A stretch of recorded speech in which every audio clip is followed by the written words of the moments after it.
প্রিয় শিক্ষার্থীবৃন্দ, আমি মোহাম্মদ আকবর হুসাইন। আমার ইউটিউব টিউটোরিয়ালে সবাইকে স্বাগতম। আজ আমরা আলোচনা করব একাদশ দ্বাদশ শ্রেণীর সমাজবিজ্ঞান বিষয় নিয়ে। আজকের আলোচ্য বিষয় হচ্ছে আমাদের সমাজবিজ্ঞানের পরিধি।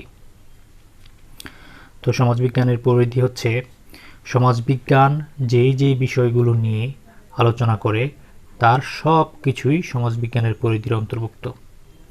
প্রথমে আমরা দেখে নেই সমাজবিজ্ঞান আলোচনা করে সমাজতাত্ত্বিক মতবাদগুলো নিয়ে, অর্থাৎ যত সমাজবিজ্ঞানী আছে, যেমন কার্ল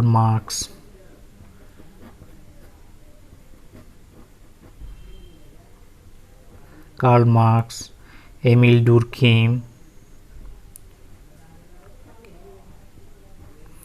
ডুরখেইম, অগাস্ট কুত, এছাড়া আরও অনেক সমাজবিজ্ঞানী রয়েছে।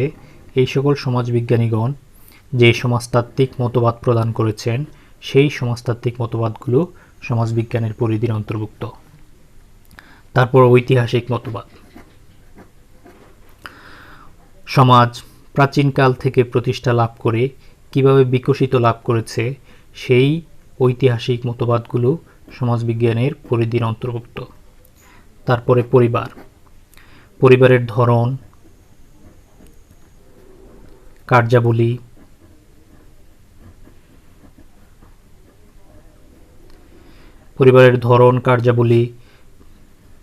এই সকল বিষয় সমাজবিজ্ঞান আলোচনা করে, আর তাই পরিবার সমাজবিজ্ঞানের পরিধির অন্তর্ভুক্ত। তারপর হচ্ছে গ্রামীণ ও নগর সমাজ, অর্থাৎ গ্রামীণ সমাজ কাঠামো ও নগর সমাজ কাঠামো সমাজবিজ্ঞান আলোচনা করে।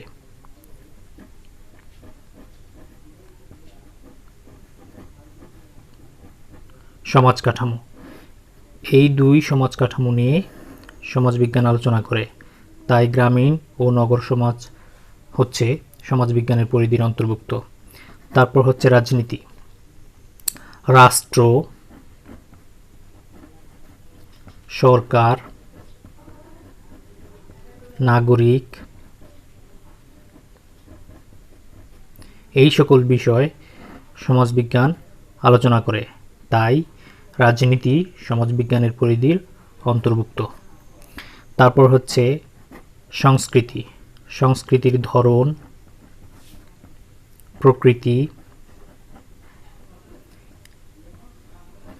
এই সকল বিষয় সমাজবিজ্ঞানের আলোচনার অন্তর্ভুক্ত। তারপর জনবিজ্ঞান, জনসংখ্যার সমস্যা,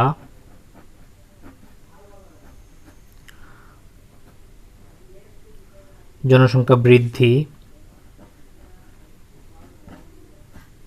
জনসংখ্যার বন্টন,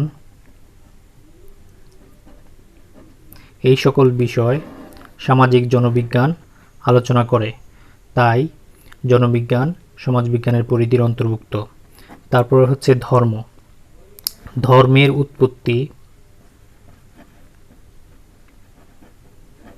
উৎপত্তি, বিকাশ, প্রকারভেদ, এই সকল বিষয় সমাজবিজ্ঞান আলোচনা করে, তাই ধর্ম সমাজবিজ্ঞানের পরিধির অন্তর্ভুক্ত। শিক্ষার বিভিন্ন বিষয় সমাজবিজ্ঞান আলোচনা করে, যেমন শিক্ষাক্রম,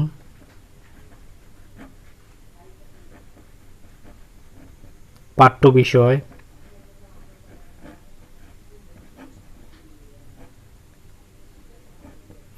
এই সকল বিষয়। তাছাড়া সিলেবাস প্রণয়ন, বিভিন্ন শিক্ষার কারিকুলামগুলো, এগুলো নিয়ে সমাজবিজ্ঞান আলোচনা করে, তাই শিক্ষাও সমাজবিজ্ঞানের পরিধির অন্তর্ভুক্ত। তারপরে হচ্ছে পরিসংখ্যান, সমাজের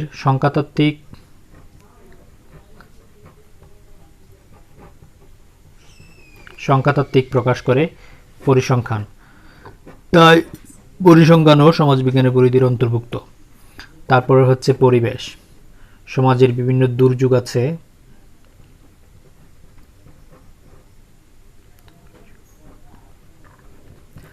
বিভিন্ন দুর্যোগ মানব সৃষ্ট দুর্যোগ আছে, তেমনি প্রাকৃতিক দুর্যোগ আছে, এগুলো সমাজবিজ্ঞানের পরিধির অন্তর্ভুক্ত। তারপরে হচ্ছে আইন, আইনের ধরন, তারপরে মানুষের আইনগত অধিকার, কর্তব্য,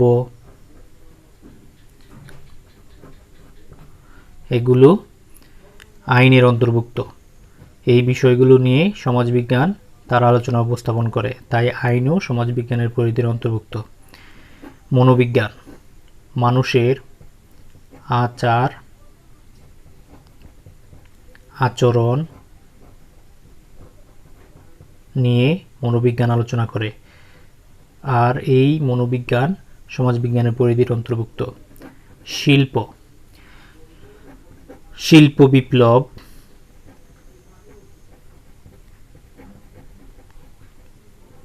শিল্প বিপ্লব, শিল্প সমস্যা,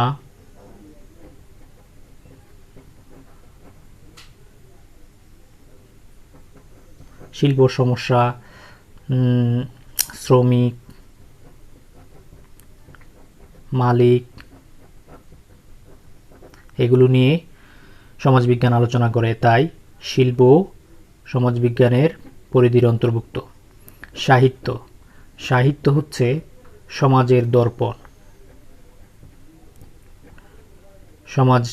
সমাজের কাঠামোটার প্রকৃত পরিচয় সাহিত্যের মাধ্যমে ফুটে ওঠে, তাই সাহিত্য সমাজবিজ্ঞানের পরিধির অন্তর্ভুক্ত। অপরাধ, সমাজে বিভিন্ন অপরাধ সংঘটিত হয়, অপরাধের ধরন, কারণ, এই সকল বিষয় নিয়ে সমাজবিজ্ঞান আলোচনা করে, তাই অপরাধও সমাজবিজ্ঞানের পরিধির অন্তর্ভুক্ত। সমাজচিন্তা, বিভিন্ন মনীষীদের সমাজচিন্তা সমাজবিজ্ঞানের পরিধির অন্তর্ভুক্ত। তারপর হচ্ছে জেন্ডার, সমাজে নারীর মর্যাদা, অবস্থান,